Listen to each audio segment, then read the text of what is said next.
أشهد أن لا إله إلا الله وحده لا شريك له وأشهد أن محمدا عبده ورسوله من لا نبي بعده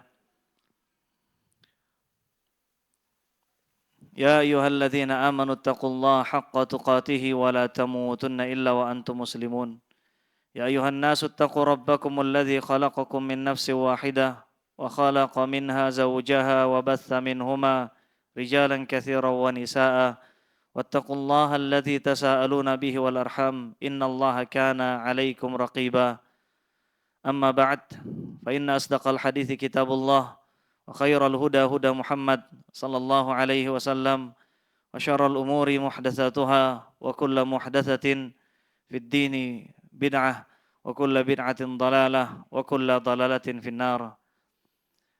Assalamualaikum warahmatullahi wabarakatuh.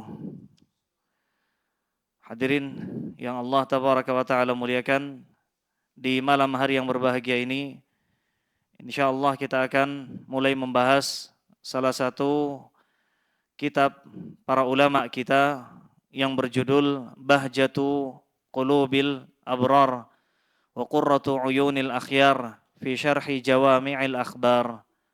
Itu judul lengkapnya, Bahjatu Qulubil Abrar wa Qurratu Uyunil Akhyar fi Syarhi Jawami'il Akhbar. Arti Bahjatu Qulubil Abrar artinya kebahagiaan hati bagi manusia-manusia beriman. Wa Qurratu Uyunil Akhyar, serta penyejuk hati, penyejuk pandangan bagi manusia-manusia terbaik, orang-orang saleh. Fi Syarhi Jawami'il Akhbar, dalam penjelasan kitab yang bernama Jawami'ul Akhbar. Arti Jawami'ul Akhbar adalah berita-berita yang singkat namun padat.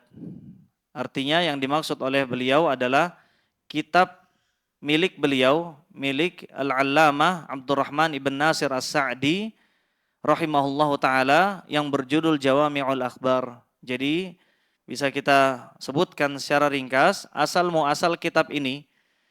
Asal muasal kitab ini adalah dari buku beliau yang berjudul Jawami'ul Akhbar. Buku beliau Jawami'ul Akhbar, buku yang mengumpulkan 99 hadis Nabi sallallahu alaihi wasallam yang mencakup seluruh hadis-hadis penting dalam berbagai bab dalam agama Islam. Mirip dan serupa dengan apa yang dilakukan oleh Al-Imam siapa? Dalam kitabnya Al-Arba'in An-Nawawiyah, Al-Imam An-Nawawi, Yahya ibn Syaraf An-Nawawi rahimahullahu taala dalam Al-Arba'in An-Nawawiyah. Namun Al-Imam An-Nawawi hanya mengumpulkan 40 sekian hadis. Adapun yang dilakukan oleh Syekh Abdurrahman ibn Nasir As-Sa'di, beliau mengumpulkan lebih dari itu. Berapa jumlahnya tadi? 99 hadis. Beliau kumpulkan, kemudian beliau tulis judulnya atau nama buku beliau namanya? Jawami'ul Akhbar. Ini asal muasal kitab beliau, judulnya adalah Jawami'ul Akhbar. Namun kemudian beliau syarah. Beliau kasih penjelasan kitab tersebut. Kemudian beliau namakan penjelasan itu dengan judul kitab yang ada pada kita sekarang. Ini PDF-nya sudah di-share insyaallah. Meskipun fisiknya belum ada, tapi kitabnya sudah ada secara PDF. Judulnya Bahjatu Qulubil Abrar. Jadi kitabnya beliau yang tulis, beliau yang syarah.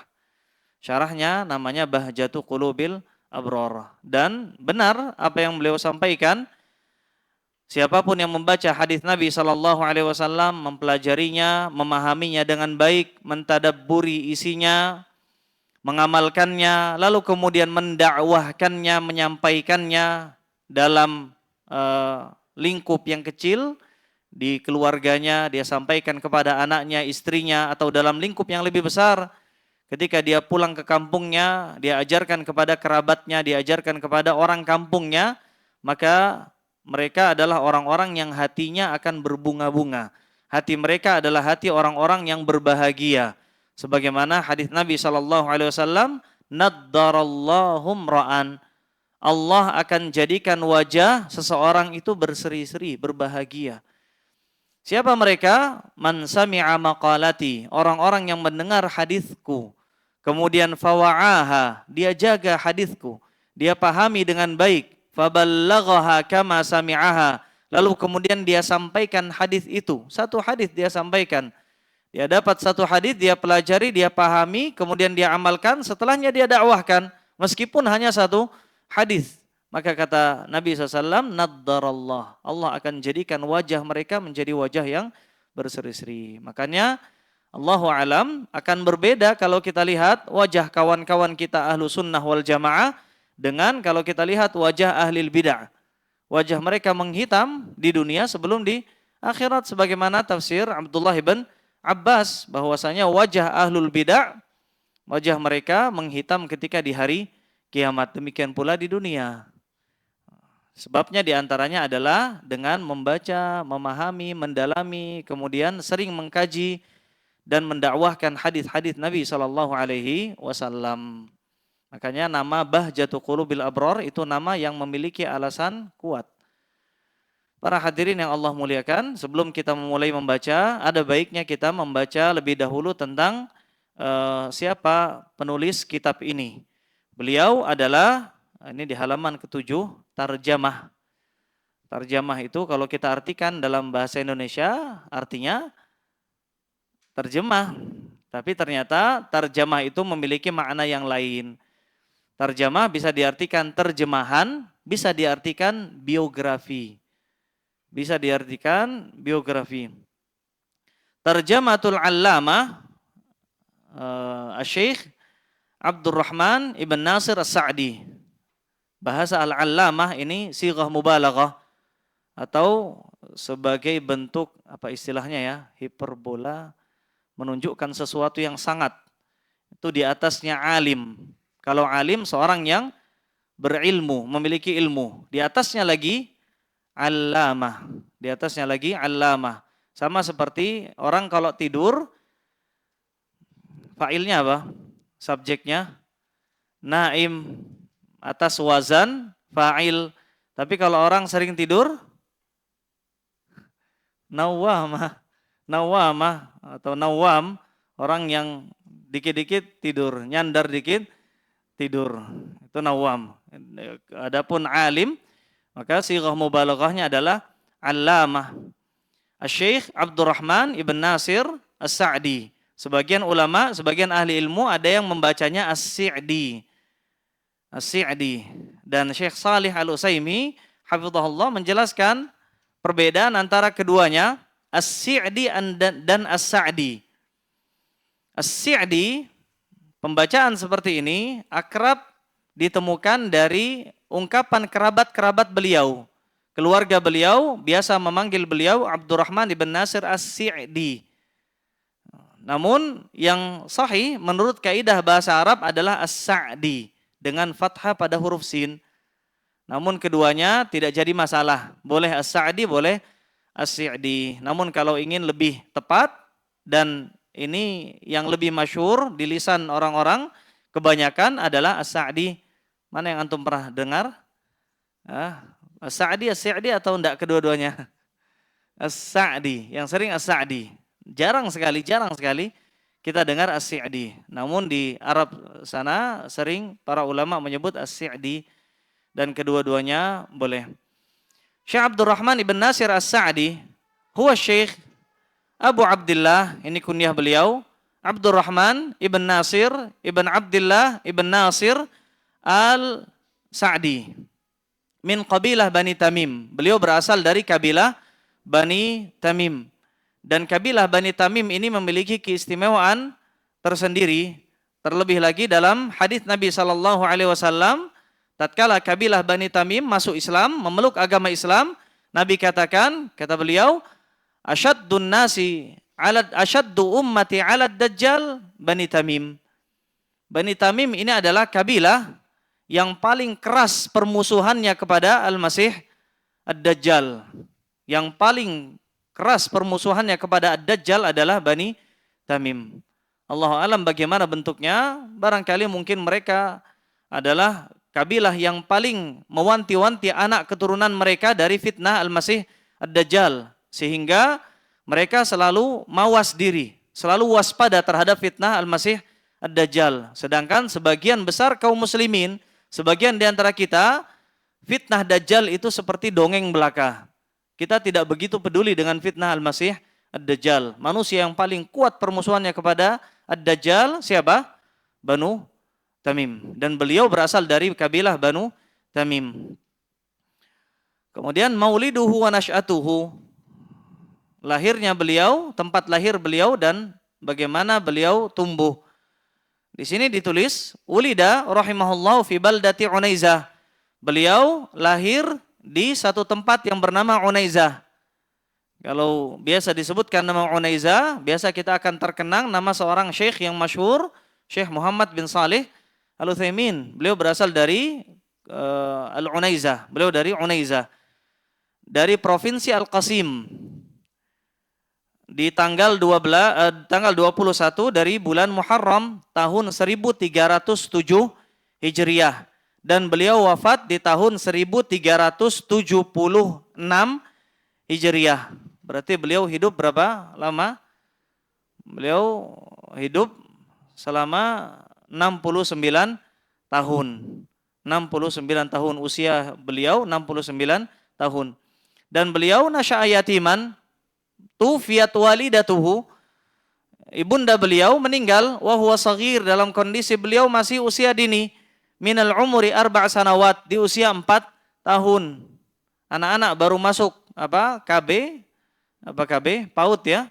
Beliau wafat ibu beliau. Wa tufiya waliduhu wa lahu minal umri 7 sanawat.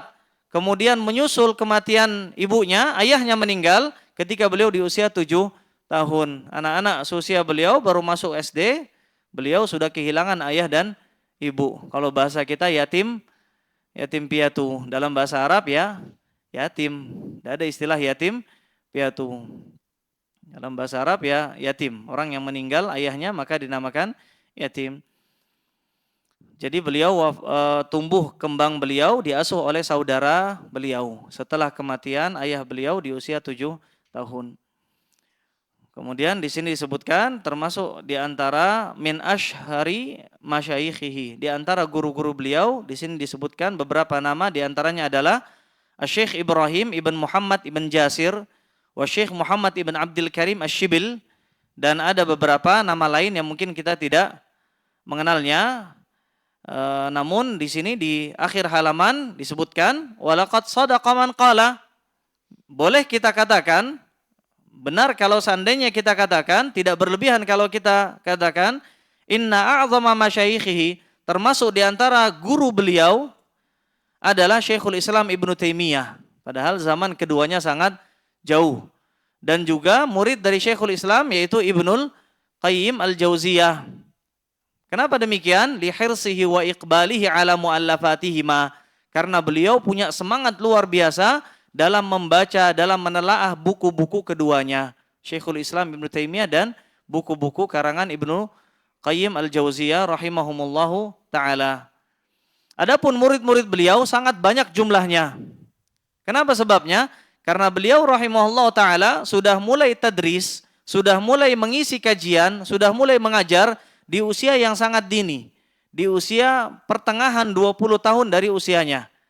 Sekitar 23, 24, 25, beliau sudah mulai mengajar. Beliau mengajar sekaligus beliau belajar di usia yang sangat dini.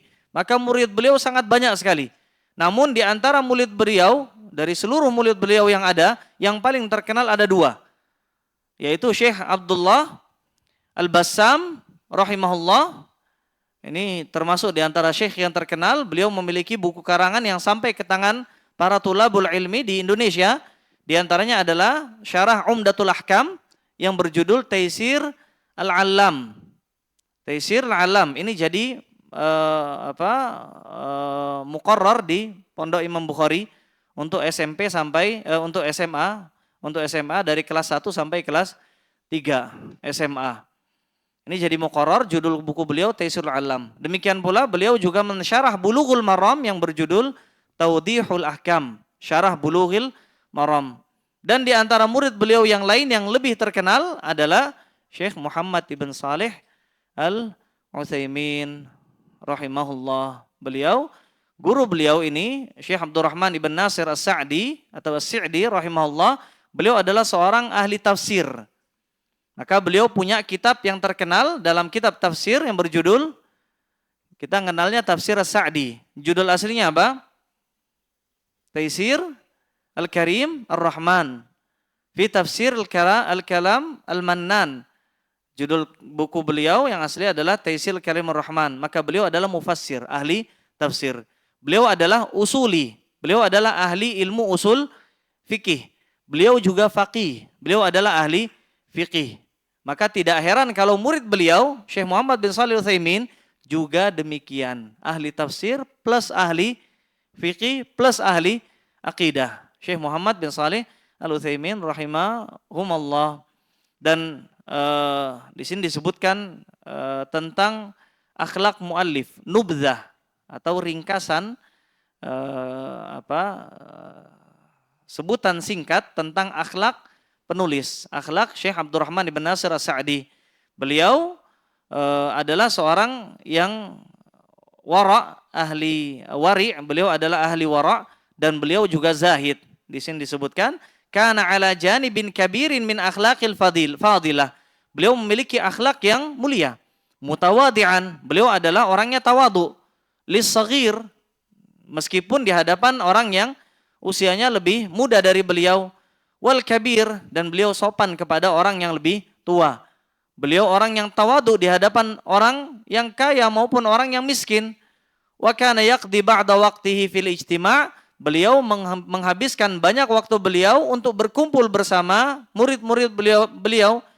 Biman yarghabu huduruhu fayakunu majlisuhum nadiyan ilmiyan. Kemudian beliau setiap kali berjumpa dengan murid beliau, duduk di majelis bersama murid beliau, beliau jadikan majelis tersebut menjadi majelis ilmu.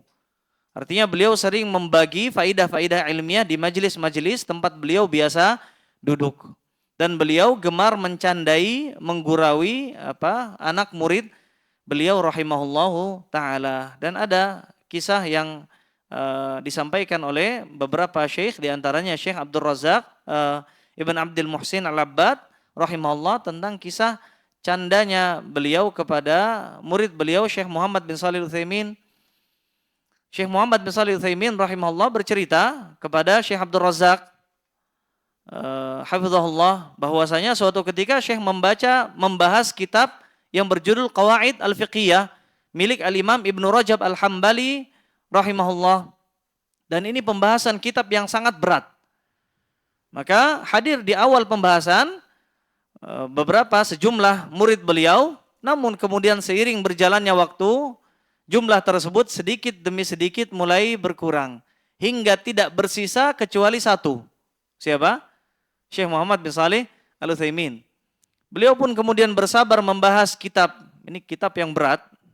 Temanya adalah tentang kaidah fiqhiyah. Ini beratnya luar biasa. Ibarat kata mungkin kalau kita belajar dalam ilmu dunia seperti kimia, fisika atau yang semacamnya. Dan beliau katakan, Syekh Muhammad bin Shalih Al-Utsaimin ceritakan, sampai tidak ada yang tersisa kecuali beliau saja. Lalu kemudian beliau pun bersabar sampai khatam membaca kitab Qawaid Fiqhiyah punya Imam Ibnu Rajab. Setelah selesai mengkhatamkan, keesokan harinya ketika Syekh Muhammad bin Shalih Al-Utsaimin datang kembali untuk berguru kepada gurunya, Syekh Abdurrahman bin Nasir As-Sa'di memasukkan tangannya ke dalam kantong beliau. Lalu kemudian ke dalam kantongnya, lalu kemudian mengeluarkan buah tufahah. Apa tufahah? Apel, buah apel. Dan kata Syekh Muhammad bin Shalih Al-Utsaimin, ini pertama kalinya beliau melihat buah apel. Maka beliau kemudian, saking fakirnya dahulu Syekh Muhammad bin Shalih Al-Utsaimin, sampai-sampai tidak pernah melihat buah apel. Kita sefakir-fakirnya kita pernah melihat buah apel enggak? Pernah makan enggak? Pernah makan. Ya, beliau enggak pernah melihat. Makanya beliau bertanya kepada guru beliau ketika diberikan buah apel itu, pertama kali beliau lihat, beliau katakan, ini bagaimana cara makannya? Apakah direbus atau digoreng atau diapain? Kata syekhnya, ya tinggal dimakan. Ini termasuk di antara guyonan yang sering diceritakan oleh para masyayikh, di antaranya Syekh Abdul Razak Ibn Abdul Muhsin Al-Abbad Al-Badr hafizahullah. Ini singkat tentang kehidupan beliau. Adapun musannafat di halaman 9, musannafat itu artinya karya tulis beliau. Sangat banyak karya tulis beliau, di antaranya adalah kitab tafsir, Tafsir Sa'di, dan di antaranya kitab beliau yang akan kita baca ini Bahjatul Qulubil Abror. Kemudian kita beralih ke Muqaddimatul Muallif di halaman ke-11. Setelah amma ba'du, adapun setelahnya, kata beliau, falaysa ba'da kalamillah asdaqu wala anfa'u wala ajma'u li khairid dunya wal akhirah.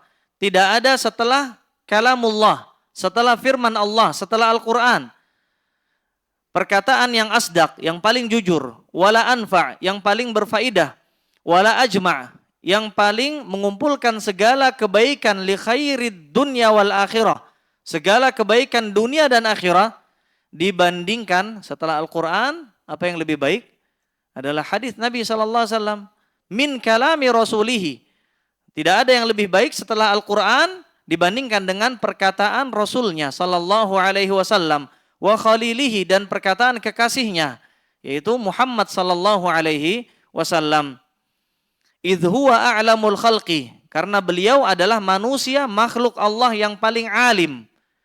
Wa a'zamuhum nushan wa irsyadan wa hidayatan, beliau adalah manusia yang paling bersemangat dalam menyampaikan nasihat, dalam memberikan petunjuk dan hidayah kepada umat beliau. Wa ablaghuhum bayanan wa ta'silan wa tafsilan, dan beliau adalah manusia yang paling fasih dalam menjelaskan pembahasan-pembahasan ilmiah kepada umat beliau, baik secara terperinci maupun secara global. Wa ahsanuhum ta'liman, beliau adalah manusia yang paling baik cara mengajarnya. Wa qad utiya sallallahu alaihi wasallam jawami'ul kalim. Ini poinnya. Kata beliau, kata penerjemah di sini,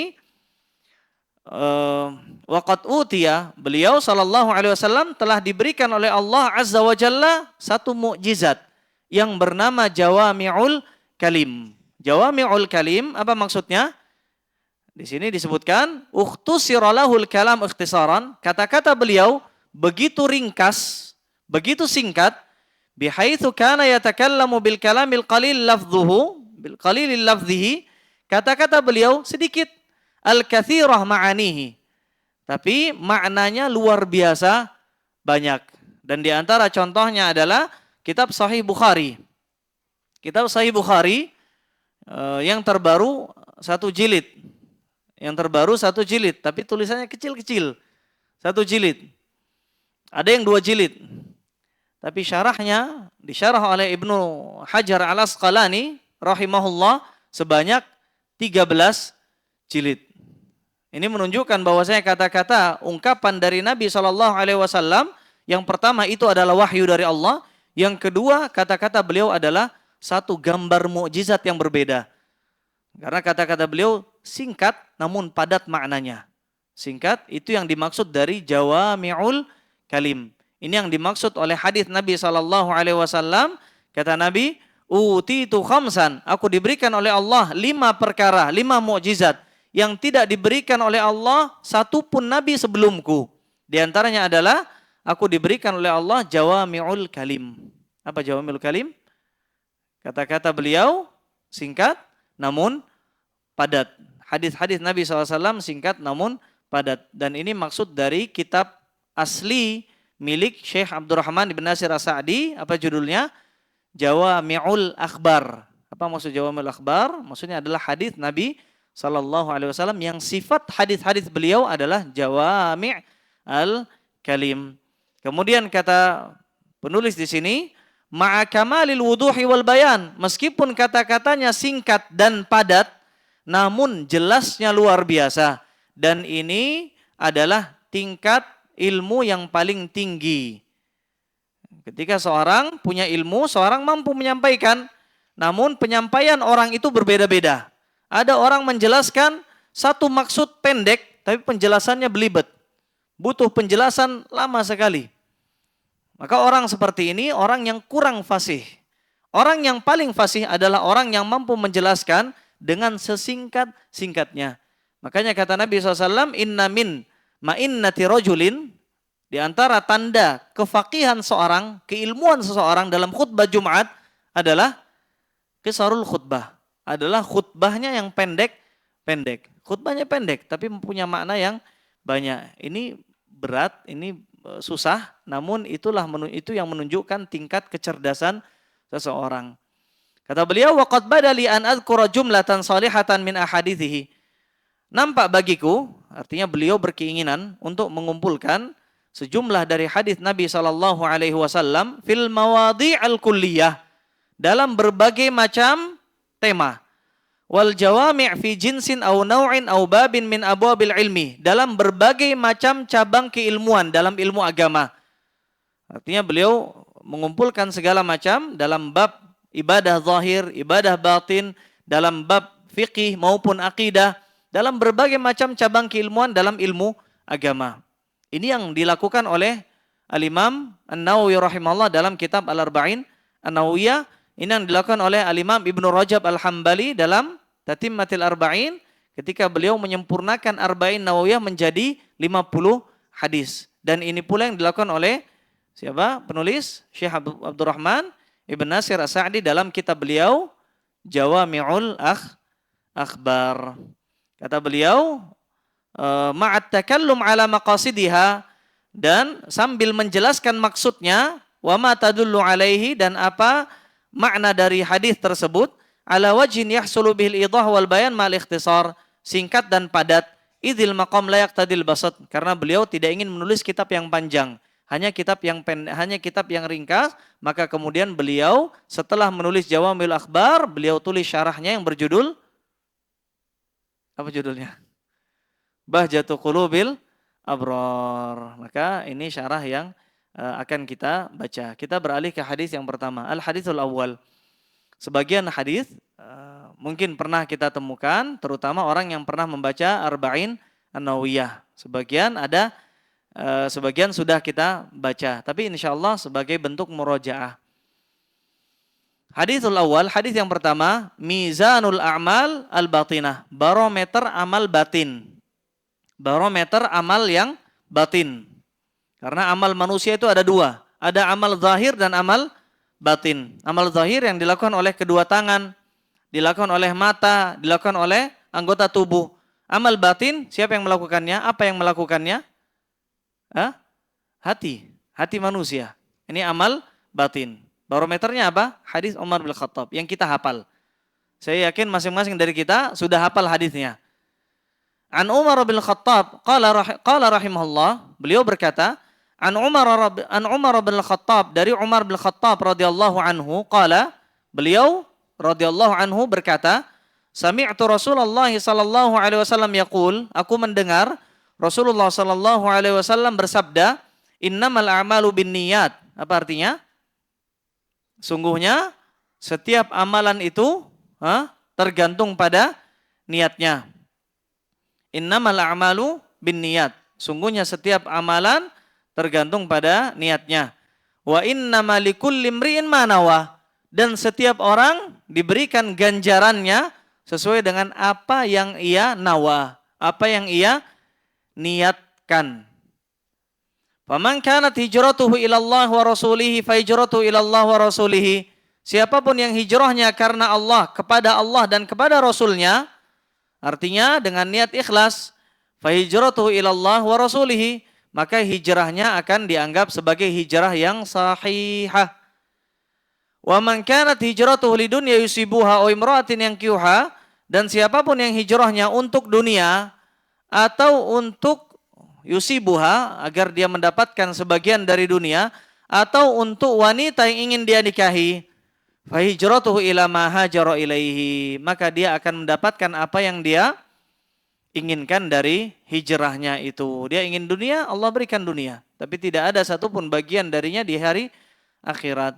Hadis yang kedua, mizanul a'malidz zahirah, barometer amalan yang zahir. Hadisnya adalah hadis Aisyah. Beliau berkata rahimahullah, An Aisyah radhiyallahu anha qalat, dari Aisyah radhiyallahu anha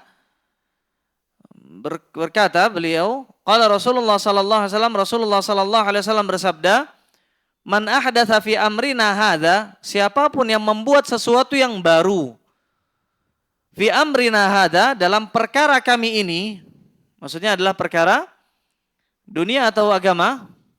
Agama. Dalam perkara kami ini maksudnya adalah agama, karena Nabi diutus untuk membenarkan agama atau dunia? Agama manusia. Ma laisa minhu, apa yang tidak ada darinya, bukan bagian dari agama. Dalam riwayat yang lain, man amila amalan, siapapun yang lanjutannya fahuwa raddun, maka amalan tersebut akan menjadi amalan yang tertolak. Dalam riwayat yang lain, redaksi yang lain, Nabi katakan, man amila amalan, siapapun yang mengamalkan satu amalan, laisa alaihi amruna, yang tidak ada ajarannya dari kami, arahannya dari kami, perintahnya dari kami, fahuwa raddun, maka amalan tersebut tertolak. Ini dua hadis yang insya Allah kita sudah sering baca, sering dengar, dan kita sudah hafal.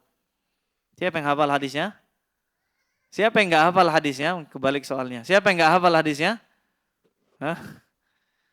Ini bagus kalau seandainya kita sambil baca, sambil ngapal, apalagi waktu kajiannya hanya 1 kali seminggu ya. Seminggu ya cukuplah. Ngapal 4 baris hadis, ngapal 1 halaman. Insya Allah cukup. Nanti kalau bisa diprogram, kita hafal hadis sambil bahas syarahnya. Apalagi syarahnya ini tidak bisa kita jelaskan 1 majelis, kadang 2 majelis, kadang 3 majelis. Jadi ini punya waktu cukup untuk menghafal hadis-hadis ini. Terlebih lagi hadis ini adalah hadis yang mengumpulkan seluruh permasalahan dalam ilmu agama. Jadi layak untuk dihafal. Kalau bahasanya orang Inggris apa? Worth it ya. Worth it. Ya layak untuk dihafal. Kalau kita hafal lagu, masa hafal ini nggak bisa. Apalagi kalau kita lihat, kita kapasitas ilmu agama kita semua tidak terkecuali ya yang sering hadir kajian, kapasitas ilmu kita ya begitu-begitu saja. Perkembangannya kurang. Mungkin kalau kita lihat anak-anak kita ketika SD belajar matematika, nanti SMP belajarnya beda. SMA belajarnya beda, perkembangannya luar biasa. Kalau kita lihat ilmu dunia kita perkembangannya luar biasa. Tapi kalau kita toleh ke sisi yang lain, ilmu agama kok enggak berkembang. Dari dulu hafalannya ya apa? Qul huwallahu ahad, qul a'udzu birabbil falaq, qul a'udzu birabbin nas. Enggak ada tambahan sama sekali. Maka yang seperti ini perlu untuk motivasi agar bisa menghafal lebih.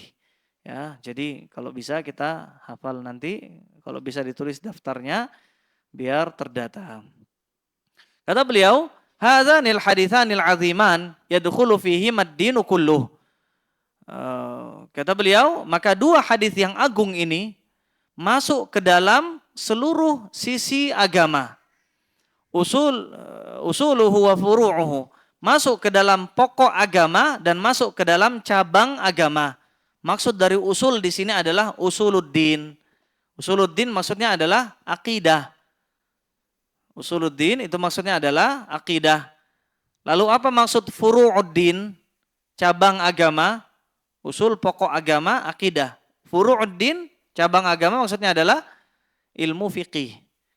Itu maksud dari istilah usuluddin dan furu'uddin. Artinya masuk ke bab fikih dan masuk juga dalam bab ilmu tauhid, ilmu akidah. Zahiruhu wa batinuh. Masuk ke dalam amalan yang zahir maupun masuk ke dalam amalan yang batin. Fa haditsu Umar mizanul a'mal batinah wa haditsu Aisyah mizanul a'mal zahirah. Maka hadis Umar bin Khattab adalah barometer amal yang batin, amal yang tersembunyi, amalan hati, sedangkan hadis Aisyah adalah barometer untuk amalan-amalan yang zahir. Al-Imam Syafi'i rahimahullah menyebutkan bahwasanya hadis Umar bin Khattab ini adalah sepertiga agama.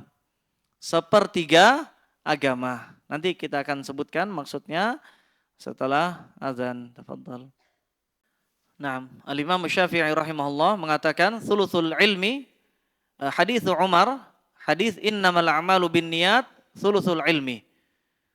atau thuluthuddin. Hadis Umar bin Khattab radhiyallahu anhu, innamal a'malu binniyat adalah sepertiga agama. Mana sepertiga yang kedua dan yang ketiga? Sepertiga yang kedua adalah hadis Aisyah. Mana hadis Aisyah? Man amila amalan laisa alaihi amruna fahuwa raddun. Lalu sepertiga yang terakhir adalah hadis Nu'man ibn Bashir yang akan kita bacakan nanti kemudian hari, yaitu hadis innal halala bayyin wa innal harama bayyin. Sesungguhnya yang halal itu jelas dan yang haram itu jelas. Tadi yang pertama, sepertiga pertama hadis Umar. Sesungguhnya setiap amalan bergantung pada niatnya. Sepertiga yang kedua adalah hadis Aisyah. Siapapun yang beramal dengan amalan selain dari arahan kami, maka amalan tersebut akan tertolak. Kemudian yang ketiga adalah hadits Nu'man bin Bashir, yang halal jelas, yang haram juga jelas. Apa maksudnya? Dijelaskan oleh para ulama, maksudnya adalah agama Allah itu tidak pernah terlepas dari tidak pernah terlepas dari perintah dan larangan.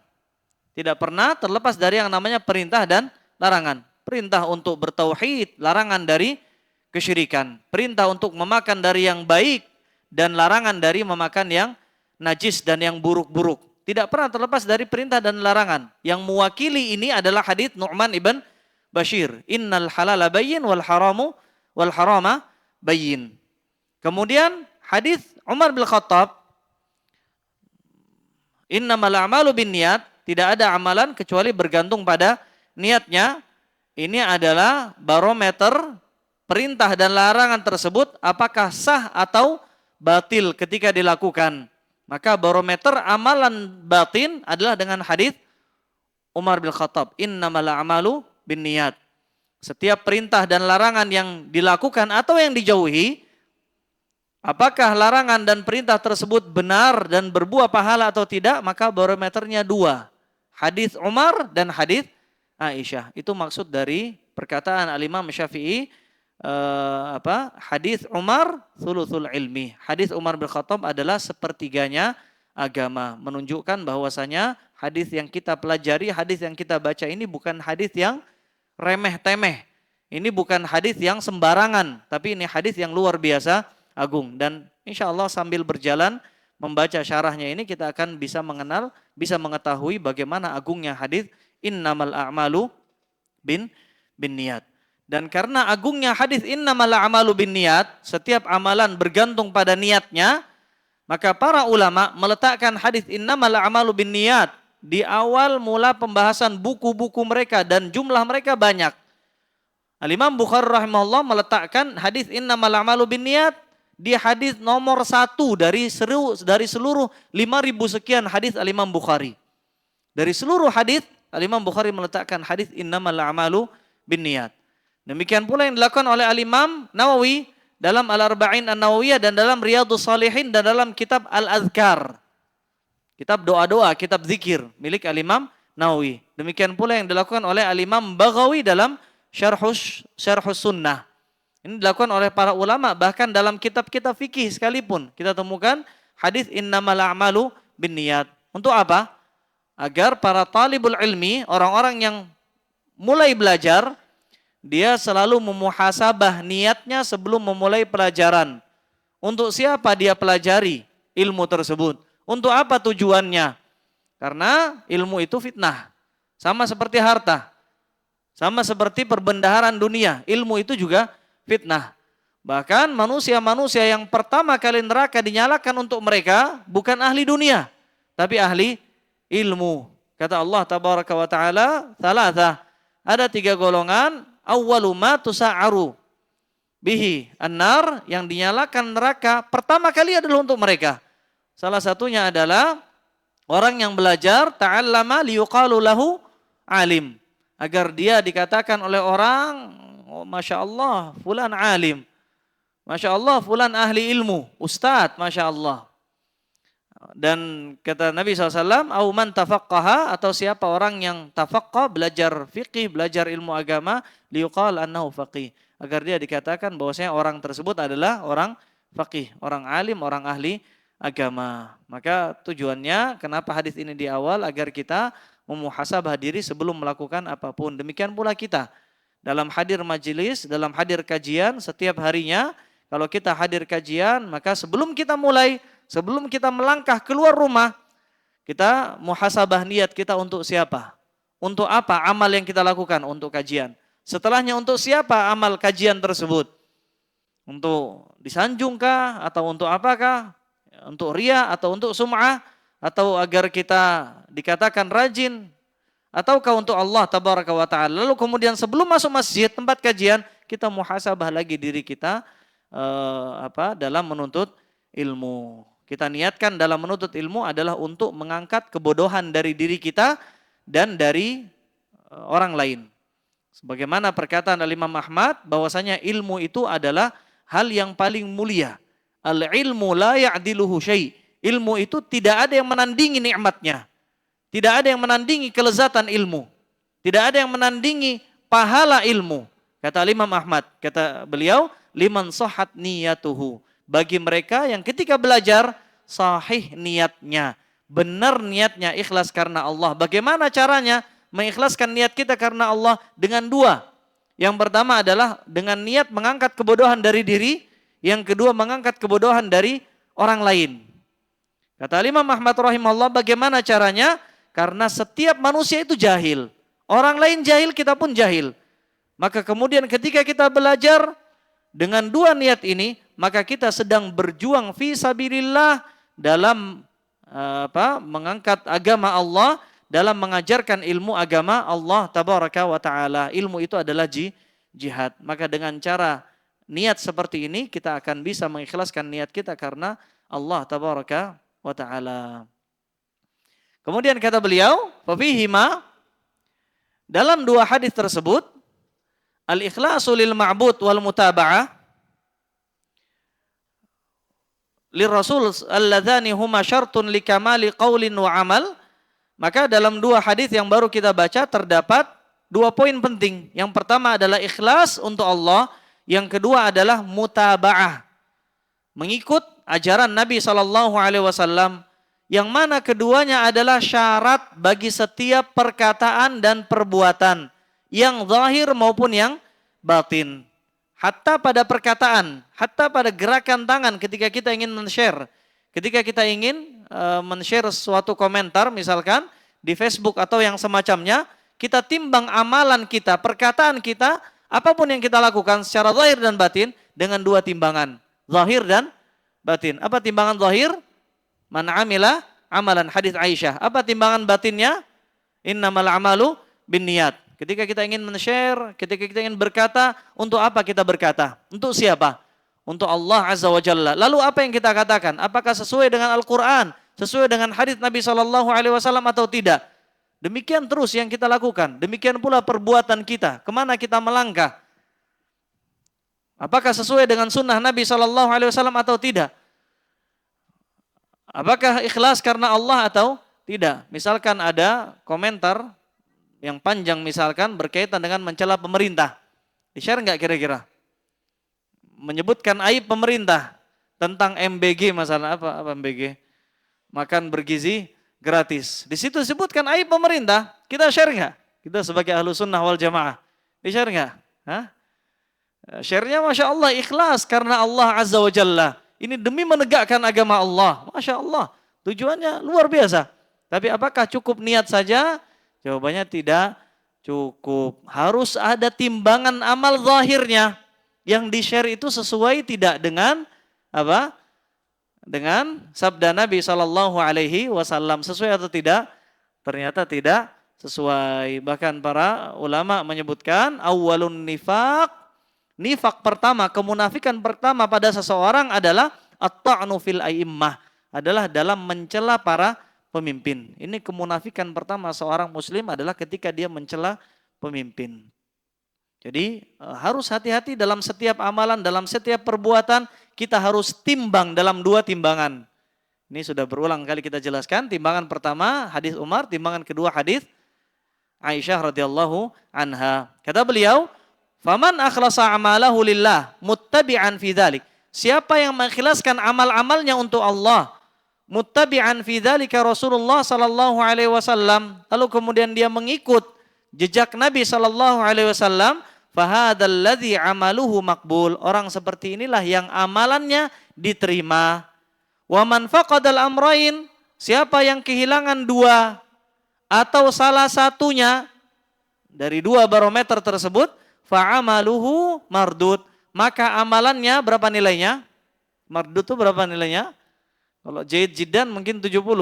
Kalau Mumtaz 90 sampai 100. Kalau Mardud, ujian lagi. Mardud 0. Mardud itu 0, tertolak. Dakhilun fi qaulillahi ta'ala, masuk pada firman Allah, wa qadimna ila ma amilu min amal. Bahkan Allah akan mengazab dia di hari akhirat dengan azab mental. Wa qadimna ila ma amilu min amal. Kami akan bawakan amalan mereka yang dahulu pernah dia lakukan. Untuk apa? Faja'alnahu haba'an manthura. Lalu kemudian kami jadikan amalan tersebut menjadi debu yang berterbangan. Jadi amalannya datang, Masya Allah dia senang amalannya datang. Tiba-tiba hilang. Tiba-tiba hilang, tak bersisa. Ini arti dari mardud. Ini arti dari nol kopong. 0 kosong.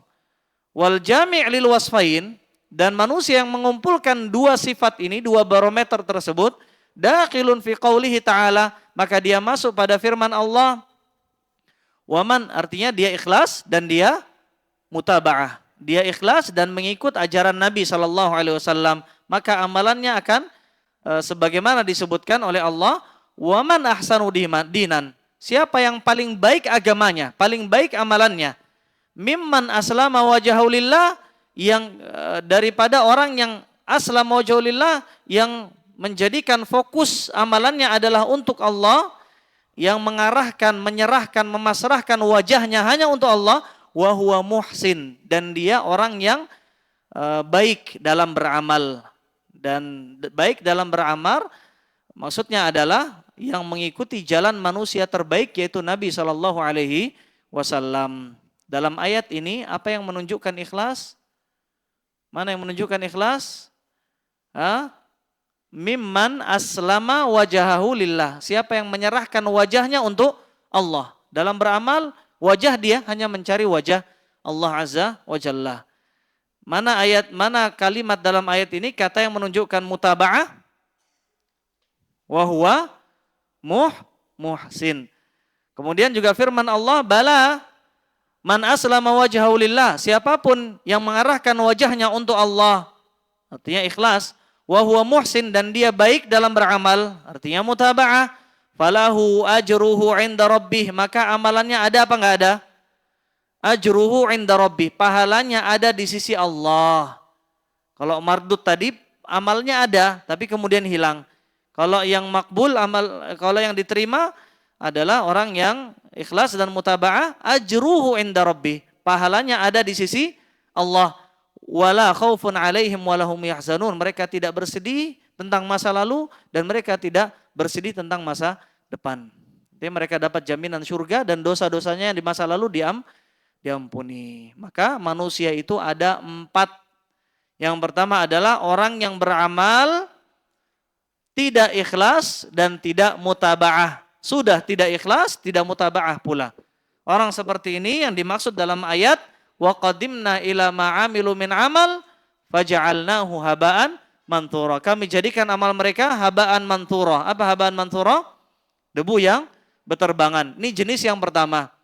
Jenis yang kedua, orang yang beramal ikhlas tapi tidak mutaba'ah. Dia hanya beramal, kenapa amalnya ditolak? Karena hadis apa? Dia kurang satu hadis. Hadis apa? Dia ikhlas tidak mutaba'ah. Dia kurang man amila amalan. Sampai akhir hadis. Kemudian ada jenis yang ketiga, orang beramal mutaba'ah luar biasa, tapi ternyata riya, ternyata tidak ikhlas karena Allah, maka dia kurang satu hadis, yaitu hadis Umar bin Khattab radhiyallahu anhu. Jenis yang keempat, siapa? Kita berharap kita termasuk dari jenis yang keempat, yaitu orang yang beramal ikhlas dan orang yang beramal mutaba'ah. Masuk dalam 2 ayat yang baru kita sebutkan. Kemudian beliau setelahnya menjelaskan hadis yang pertama.